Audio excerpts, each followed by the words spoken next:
Thank you so much, ma'am. Ito na po si Kagawad na pulit.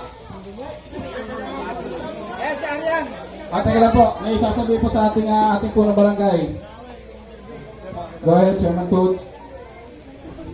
Okay, maraming salamat sa aming mga barangay amateur, senior champions.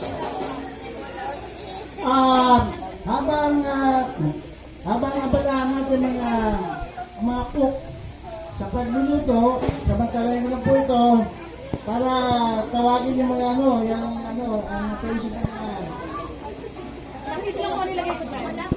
yung mga mayari lang sa sakyan. Hindi na po kasi may langka na po siya. Yung langka na lang po niya yung pag hindi pa kayo naka-pirma ng attendance, pakipirma na po ng attendance. Kasi po, nakakaroon kami ng raffle.